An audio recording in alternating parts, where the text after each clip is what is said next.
Hi there, it's Dr. JOYLYN Sparkles and welcome to your Power Hour. This is your time to put what's on your mind on my mind, and we'll put our heads and hearts together and find a way to get you from stuck to happy as fuck in as short amount of time possible. Why? Because time is valuable. It is the most valuable resource, and there are a lot of us who are just tired of wasting it. Now, John Lennon said it best, time you enjoyed wasting was not time wasted. So that's not what I'm talking about. Even a little procrastination here and there might just be survival and not exactly sure what to do next. It's when we are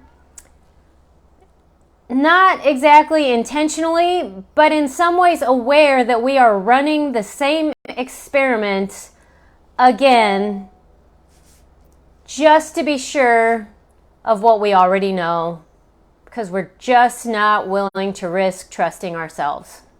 Am I right? Yes, I am. Why? Because I'm here in the front of the camera and I say so. So anyways, what I want to talk about today is so much of this is going to be coming from you, for you, being pulled from you in the moment, and coming from some really interesting conversations that I've had with clients this week. And one in particular, you know, she touched in and we're catching up. She is a badass. Let me tell you, you guys here are badasses. You warm my heart and light up my life because I love knowing you guys exist. I like knowing that there are other people who are ready to change, who are willing to challenge what it was they got handed and the beliefs that they picked up and have been living by, and wondering, is there something more and greater? The answer is yes. And that tug in your heart, that heart's desire, you put that there before you came. And you would not have put it there if it wasn't able to be fulfilled. That would be torture. And infinite beings are just too wise to truly torture themselves. There actually is no fun and entertainment in that. We might do that from time to time here, but that is nothing that our soul would do. So that heart's desire was placed for you. You tied that carrot to a string so you would continue to stretch yourself and keep moving forward when things looked like they really sucked. Okay? And in that, she's saying, you know, we all know now there's some times where we don't know what we're doing, or we know what we should do and we're not doing it, or things didn't turn out the way that we thought that they would or should, and things just get really uncomfortable. And then add to this a body so that we can navigate this third dimensional reality, and sometimes it doesn't make sense because it doesn't speak in English and it's got symptoms. So one of the things that we talked about was a sleep pattern that historically had indicated to her that she was moving in the downward spiral. But in this case, there was such an intuitive sense that it was actually a healing response at this time. And so when she was able to drop her awareness into her body to calm down and actually ask the question, what is this really? She could get the information that her body said, yeah, I'm going to need about 3 weeks of extra rest because I'm working something through. So now she doesn't have to react to it and go chasing after dangly, sparkly things, trying to make herself feel better, saying, I shouldn't feel what I'm feeling. I shouldn't be needing the amount of rest that I did. I slept so much yesterday. Why should I do that again today? Something's wrong, something's wrong, something's wrong. Then we actually drop in and say, it's okay. This is working through. So from there, I want to challenge. I talked about myths and perspectives so that we can timeline shift. Perspective and myths so we can timeline shift. It's a near rhyme, and I love rhymes if you didn't know. So we can go faster when we are out of resistance and we are in congruence with ourselves. And a lot of times that's as simple as asking a question and being willing to receive the information. Again, willingness to challenge what has been to allow something new to show up. And so that is one of the top things, is Just because it looks the same doesn't mean that it is. So if there is something in your life that's showing up and it's exactly how it was in the past, if you hear yourself say something of that, or I know how this goes, get curious. Is it similar, but is this actually something different showing up? Am I making a conclusion so that I can create some level of certainty and safety for myself so I know who I am and what to do? And sometimes just ask, if it wasn't what it always has been, what could it be? What is it this time? And really be open to having the information. And one of the things that keeps us from being open to that information is a fear of bad news.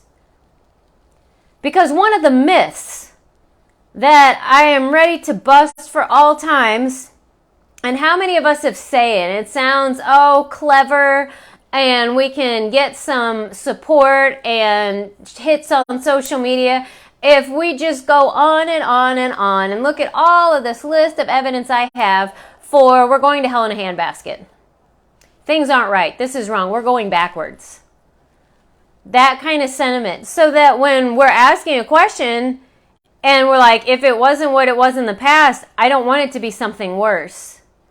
So I'd rather just not ask and operate as if it's just what it was. But here's the myth bust. We're not going to hell in a handbasket. We never have. Things have never, ever actually turned out worse. When they appear worse, it's only because we're looking at a tiny little slice of time. So it's just not done. Just like when you are untangling a knot and it's like this, the in-between, it actually gets bigger. It's getting bigger so that there's space in there so that you can actually see what is connected to each other and creating space so that there's workability in there. But if you just look at it from the middle, you're like, well, that's bigger than it was before. Way to go. You messed that up. But it's part of the process. Just like when you're starting this process, things will appear and sometimes even feel worse. And we have a tendency to judge ourselves and say, I should have just left things alone. This is worse. But it's not. It's actually how they've always been. Our awareness just expanded, so now we're noticing the wretched thoughts and the mean narratives that we've been telling ourselves about how worthless or powerless or unfair things are. Those things, we were always living according to them. Now we're just actually able to hear them and see them. But when they become visible, they become available for change. So it's not going to hell in a handbasket. It's just like an increased level of intensity of awareness is all. And how we pass through that the fastest is by letting go of resistance. This is what is right now. This is what's happening. Interest rates are really high. That often does happen right before a recession or something. The economy is going to change. The economy nowhere, ever, has been static or only moved in one direction. Everything is moving in cycles and waves. In spirals, actually. Everything. It's the only constant is the ups and downs. And we can start to relax with that instead of react to that. And in doing so, we will release a lot of the resistance, and then things will flow easier and they won't feel so bad. And then that tendency to explain the intensity by we're going to hell in a handbasket will start to dissipate on its own. We don't have to necessarily always go to bat and challenge it head on. Sometimes we will, sometimes we won't, and sometimes we won't know until we're in the situation, and then it is always, always beneficial to take a breath, because that pause can be a pattern interrupt. To ask, can I feel my feet? So that a lot of us are trauma patterned and we go up in our heads so we can drop our awareness lower into our bodies. And we can ask a question. And there are millions of questions to ask. The only thing that's actually important is that it's the true essence and spirit of a question, which means we are open to receiving whatever the response will be. What is really going on here? Is this what I've been asking for showing up in a way that I didn't expect? What else is possible? How does it get better than this? And that can work in good and bad situations. How would I like things to turn out? What would unconditional love do here? How do I want to show up? All of these are brilliant questions that can change our energy and how we are responding to what is, so that we're not in reaction and resistance to it. We'll actually just be in concert with it and start harmonizing. That doesn't always mean we're going to get more of it and it's going to blow up in our face. It just means we're able to dance with it, so that instead of getting our toes stepped on, we can be at the right place in the right time. That's what flow is. So hell in a handbasket is an absolute myth. It's a load of crap. We can set that around, set it down, and know in truth that we're infinite. We put that desire in our heart. We tied that carrot to the stick and dangled it in front of us so that we would keep going forward. And we can know, since we're the one that did that and we orchestrate all that, everything is working out for me. Everything. If anything isn't working out for me, that's just because I said so. I judged it to be that way. And I'm only looking at a small slice of time and I can't see how it totally plays out. So I'm just jumping to conclusions. And a lot of us are doing this just to look intelligent. Because being wrong or stupid in some lifetime meant we were going to be ostracized or killed. So we're really just trying to fit in and look smart and make sure that we're logical and rational and not calling bad attention to ourselves for being magical and aware, okay? Everything's working out for me. Try it on for size. Even if you only do it for 2 minutes, just try what it actually feels like to be like, everything's working out for me. I imagine you'll feel like a badass and you might want to do it more. Just try it on, okay? Here's another one. To sort of nip at the heels or undermine the solidity of we're going to hell in a handbasket is there is only one power and it's good. Now, I get this one from, what's her name? Florence Scovel Shinn. I love her work. Metaphysician from back in the day, 40s, 50s, 60s, I don't know. But she talks about there's only one power and it's good, so that when people talk about the power of good and evil, they're actually only originating from good. Good is the source, and everything coming from source will return to source. There's only one. It's good. So even things that appear bad can and will end up being good because that's where it came from. And if we start to trust that more, we can start recognizing that a lot of what we're seeing is just appearances. We can only see 3% of what is going on. Why 3%? Because that's what actually the visible light spectrum encompasses in the grand scheme of things. 97% of what's going on around us is unseen. Our senses are only able to pick up about 3% of what's actually happening on and around us. So what we're seeing is not the totality of it. It is a shimmer of it, a minute little reflection of a bit of something that's going on. And if we can keep that in mind and know that everything's working out for me, there's only one power and it's good, I don't have to get all balled up, scrunched up, contracted, and fearful about what I'm seeing outside of me. It really is going to make life easier for you. One of the ones that I worked on, and I will say I just had a quantum theta healing with Emily, and I will put a link in the comments when I get one. It was amazing because more and more the modalities that I'm attracted to are including the superconscious, because you and I both know the subconscious is powerful as fuck, okay? But what the subconscious is actually this dense wiring to this physical reality. So it knows the past, it records, it is keeping us embodied on this third plane. Guess what? absolutely essential for survival and even navigation into thrival in this physical realm. It is not bad. Not bad at all. It's essential if we're going to have a body. But it's not complete. And so when we're only addressing the subconscious and only going to the past, we're not getting the full benefit of our whole self working for us. So more and more bringing the superconscious in, of tapping into that part of us that has always remained connected to the whole, the part of us that tied that carrot to the dangling string, the part that knew all along, I'm going to plant this desire in the heart so that I can experience something neat that I've never experienced before, that I can offer to the collective as I learn and grow. We start connecting to that. That's what's going to direct the subconscious. The healing it's like gas on fire, so much faster. And guess what? We're going for timeline shifts. Why?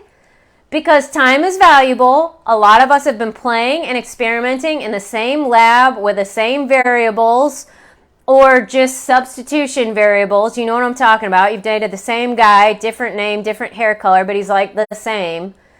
Same with, I've had this same argument with my mom. It starts about this time, and this time. So it looks like it's going to be different, but it's the same argument every time. We've run that. We've run it enough to know it's boring. Here's how it ends up. Could I run it one more time? Yes, I could. Do I want to? Actually, no. Now we're starting to get that we get to have preferences. And they matter. Because we came here to explore and know ourselves. Part of that is our preference. Hey, I did that. It was really entertaining for a while, but I've blown off my eyebrows a couple of times. So now I just know that's not fun. I can heal from it, and I could do it one more time. I mean, we could all be Evel Knievel, and just break one more bone and see if we can get through it. Okay, but we're kind of just tired of laying up in a hospital bed, Yeah. It's just gotten boring. You get it when you get it. Take that judgment piece out. You're going to do it until it hurts so freaking bad, or you're just bored out of your skull and you just can't not have something different. That's what usually makes us change. As we move along and we start practicing and playing with our preferences, that will be what makes us change. And then it's going to be so much easier. We won't have to back ourselves into rock hard places anymore, because we'll just say, I'm going to go for a redirect. This just doesn't even look like it's going in the direction that I want to go, so I'm just going to step off and do something else. Timeline shift. Boom. And we're going to play with giving up too early, calling it a timeline shift, and then realizing we got to get back on the other one because there was a lesson learned that we were actually supposed to do that we were avoiding. It's all play. This is just a big sandbox here, people. We're just playing with this. We're learning stuff. And for a great many, if not all of you that are here, we're doing something that we've never seen. We are creating the model that somebody's going to use because we didn't get it. And it's not because it was withheld. It's not because our parents were bad. It's because they didn't get it, so they didn't have it to give. So we can just relax and set down all the bullshit narratives that aren't actually doing anything for us anymore, except maybe creating a little bit more drama, but we've had enough of that. So we just start setting it down and getting curious about what it is we'd really like. And that brings me to curiosity. Because curiosity is an alchemizer, just like gratitude. There are tons, plethora, loads, oodles of research about the benefits of gratitude with neurophysiology, neuroplasticity, changes in people's lives and financial flows. Gratitude's amazing. Perhaps you're a little bit like me, where some days it just flows out of you and you could come up with a list of 100 things without problem. And then some days you're on number 2 and you just keep looking at the clock because I can't think of something right now. Now, are you bad at it? No. That's a natural flow. Sometimes it's going to come easy, sometimes it's not. We can always find something, and it's actually the search for something to be grateful for that actually stirs up and creates that cascade and changes the chemistry. So there's good news. But when it's not flowing as easily as you'd like, I like to switch to curiosity because sometimes it's a little bit easier because there's less judgment about how it should feel, what you should be able to do with it, and how you should be feeling about something. Whereas gratitude still, from time to time, will pick up its religious bend and I'll feel ungrateful and like a bad person. So I'll switch to curiosity. And there's questions then, because curiosity is always under our conscious control. We can shift that. If you're ever bored, you just haven't placed your curiosity on anything at all. And hey, there's actually nothing wrong with boredom. It's just space that we haven't become accustomed to. So play with both things. But all you have to do to initiate curiosity is ask a question. And a couple that I like, as far as if we're working in the spirit of gratitude and changing things, is I wonder what it's like to do this, or I wonder what it's like to feel this. I wonder what it'd be like to have this. I wonder what it would be like to be in Hawaii right now. I wonder what it would be like if today was the last day of my job. I wonder what it would feel like if I was actually in the career that I really like. And you get curious about it and then let it in. Let it in your body. Another question that a teacher I've heard use is, wouldn't it be nice if? Wouldn't it be nice if my bills were all paid and I still had money in the bank? And let that sink in. Wouldn't it be nice if I got a call out of the blue for a bonus gig this week? Wouldn't it be nice if when I called, my partner was actually available and I could hear the joy in their voice? Like, wouldn't that be fun? Wouldn't it be nice if we all smiled at each other when we crossed the street and made eye contact and really delighted in the existence of each other? Like, starting to get curious about the reality that we actually want to live in and let it land, let it flow and move into the spaces in between yourselves so you really have a felt sense of that. And that's how you actually practice using your body as a tool, because your body can't tell the difference between real and imagined. You've actually just given your body the experience of having it, and then you can just say, hey, thank you. I got that. That's what it feels like. That's what it's going to feel like. That's how I'm going to recognize it when it shows up. Because we can start laying down this habit of worry and suspicion and self-doubt.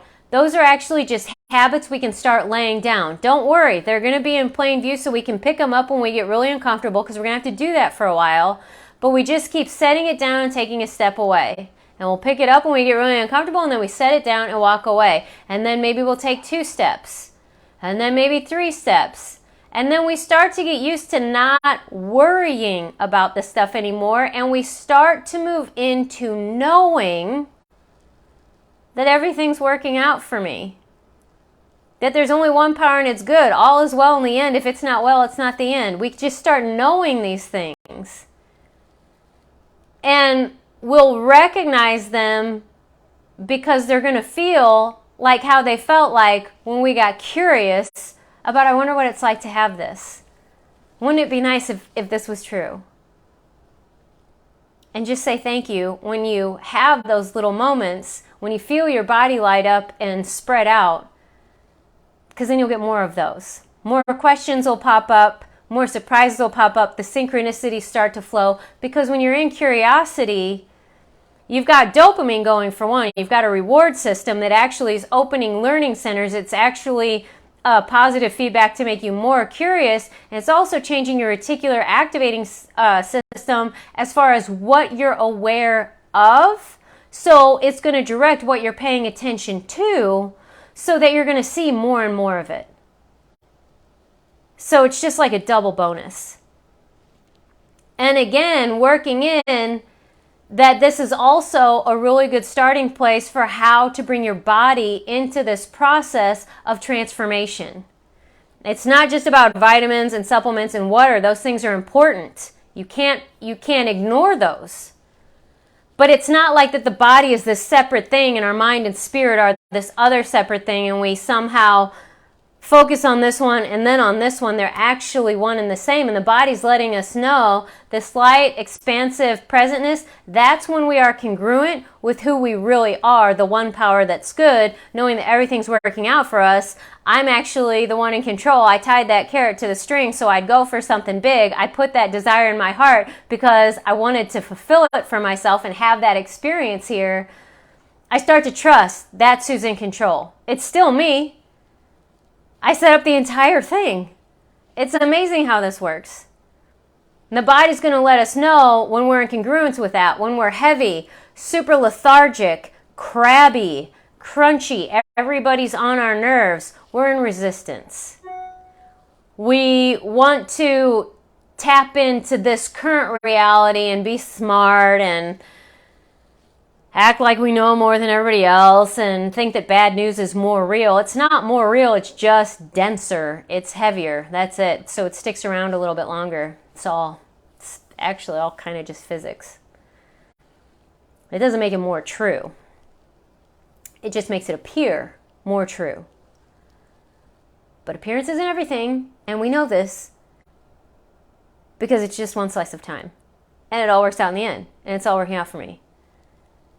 So you see how this is always just a matter of us coming back and remembering who we really are. We are that superconscious. We are the infinite. We are the one that cannot be tapped out, squished out, whatever. I'm going to read this. When you're struggling to find something to be grateful, how do you calm the squirrel moment and relax to feel less resistant to finding something to be grateful for? I just talked about that, Anna. So just a couple minutes back, I shift to curiosity because I too will have times where I just feel curmudgeon-y or just uncreative and then can go into judgment of myself. So it's not necessarily of like getting out of the squirrel mind. It's just shifting the squirrel mind and saying, okay, gratitude's not flowing, but wouldn't it be nice if I was calm? I wonder what it's like to be calm right now. And you shift to curiosity because then there's a little bit less judgment. Sometimes the gratitude we feel like that we should be grateful because deep down we know there's things to be grateful for, and gratitude and love are such close resonances that we know it's actually always available. But sometimes when it's not immediately accessible, we can go into judgment. Just shift to curiosity and be like, well, I wonder what it would feel like to be grateful right now. I wonder what it feel like to be calm. I wonder what it would feel like if I just wrote down the first word that came to my mind and made a story about it. Like, you can really go anywhere, but it's just a matter of getting curious. And the more and more that we get curious about, I wonder what it's like to have this amazing experience. Wouldn't it be nice if future reality I'd like to step into is more of what we're tuning into and getting curious about? Again, it's just going to strengthen that as a habit. It's just going to strengthen that's our go-to questions, that's our line of thinking, and it's just a matter of practice. But curiosity is how we can kind of shift and get back into a flow. And we shift our curiosity in a way that we'll get curious about, I wonder what it's like to have that thing that I'd like to be grateful for that I know is not in my present reality, but I'd like it to be in my present reality. But since it's not in my present reality, I get judgmental and ungrateful. But instead, I'm just actually going to imagine what it feels like if I had it now.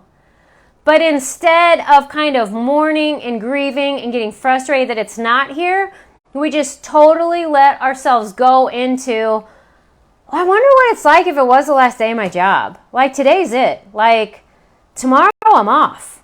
Tomorrow's free. Like, I wonder what that, and you just let your body feel it, and you just play with it. Like I said, this is a giant sandbox, and you let yourself have 30 seconds to 2 minutes. Like, when a lot of people are saying, I got to do the work, because it's got the word work, we think it should be hard and a bit of a struggle, when really the work can be just holding space to allow ourselves to focus on and feel good feelings so we become more familiar with them. That is also doing the work. That is also making a huge shift in priorities. I'm going to hold time specifically for the purpose of feeling good, because feeling good is now a priority of mine, and I want to know how to do it better and faster. So I'm going to hold space for me to feel good for 2 minutes a day, to get curious about what is the reality I'd like to have, to practice being grateful for what I have and what I haven't yet experienced but that I know is on the way. I'm going to practice trusting myself. I'm going to watch my mind snag and grasp at stories to make sense of what I'm feeling when I don't even really know what I'm feeling. I'm going to make space and time for that. That is the work. And then, like, I'll let you know, I'm an athlete and I just enjoy working out. I actually just do. That's not every second of every workout is my favorite, but I like it. I like that I'm able to do it. I like the results. And now it's to the point where I love the process. I like seeing when I can push myself, and today I did more than I did yesterday. And I like actually seeing I lost my balance. I held that pose yesterday. I could not hold it today. I like seeing, whoa, look at my muscle fail. I actually could not do one more rep. I like all of it. That's available in any and every process, to where the work itself becomes the joy. So it isn't always about results and outcome. It's just about the joy of doing it, because that is the side of heaven that we're on, and what we said we'd experience. And when we allow ourselves to have all of it, the learning's faster, the resistance fade, things seems to actually then flow much easier, and the work doesn't feel like work. Then we kind of are like, I'm not doing anything, but we're doing a shit ton and changing way fast. It's just that the struggle went away because we weren't resisting it anymore. Interesting, huh? This was a biggie, and thank you for asking that question. And feel free to watch the replay, because I maybe said it in just a slightly different way, might land a little bit easier or faster, better. And that's true for all of you. Feel free to watch the replay. #replay, let me know if you've got questions, if there's anything that you would like me to clarify or expand on. Let me know, because this is my joy, is being with you, talking with you about these things. I could talk about them forever. I love weaving these things together, about sharing what I've been experiencing, listening to all your questions and finding themes in this, so that we can all be learning from each other and moving faster. Faster not because there's anything inherently better about faster, but faster because we've been doing the old thing long enough, and I think so many of us are just ready to have something else now, just because it could be more fun and there's more to experience. And then once we hit that, there's more to experience there. We're just spiraling, but it's up. We're going up. We're going forward. There's only one power, and it's good. One direction, and it's up, and it's in to me. Okay? We're all just connecting with ourselves, and in so doing, connecting with each other in source. This is an amazing journey we're on. If there's anything I can do to make it easier, better, safer, faster, funner, let me know. Until then, feel free to like and share this. It goes up on YouTube and podcast as well if you want to share it outside of the group. And I already am looking forward to talking to you next week. Until then, I love you dearly. Mwah! Happy Wednesday.